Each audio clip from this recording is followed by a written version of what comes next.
তাই দেশবাসীর কাছে ভারতের বীর স্বাধীনতা সংগ্রামীদের আত্মত্যাগের কথা তুলে ধরতে, দেশবাসীকে দেশাত্মবোধে উদ্বুদ্ধ করতে হর ঘর তিরঙ্গা যাত্রার সূচনা করেছেন প্রধানমন্ত্রী নরেন্দ্র মোদী, যার অঙ্গ হিসাবে তিনি দেশ জুড়ে শুরু করেছেন জনভাগিদারি আন্দোলন।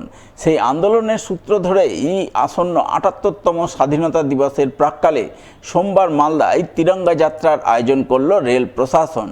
পূর্ব রেলের মালদা ডিভিশনের ডিআরএম মনীশ কুমার গুপ্তার উদ্যোগে এদিন সকালে এই তিরঙ্গা যাত্রার আয়োজন করা হয় মালদা ডিআরএম অফিস থেকে। তিরঙ্গা যাত্রায় সামিল বিভিন্ন স্কুলের ছাত্রছাত্রী, রেল পুলিশ, রেল কর্মচারী ও আধিকারিকরা অংশগ্রহণ করেন।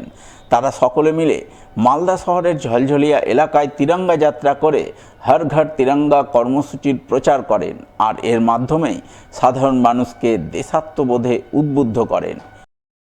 हर 15 अगस्त को हम लोग जो शहीद हुए हैं लोग हमारे, जिनकी वजह से हमें आज़ादी मिली है, उनके सम्मान में हम लोग हर घर तिरंगा प्रोग्राम का आयोजन करते हैं। माननीय प्रधानमंत्री द्वारा ये प्रोग्राम का शुरुआत की गई थी और ये बेसिकली हम लोगों में देशभक्ति की जो भावना है, ना सिर्फ हम में, जितने भी हम लोगों हैं उनको ये याद दिलाने के लिए कि ये जो हमें आज़ादी मिली है बहुत ही कष्ट से और बहुत ही कुर्बानियाँ देके मिली है और इसका हमें सम्मान करना है और इसको बनाए रखना है। इसलिए आज हम लोगों ने स्टेशन से डिविजनल ऑफिस तक एक छोटा सा हम लोगों ने मार्च किया और लोगों को इस बारे में जागरूक किया।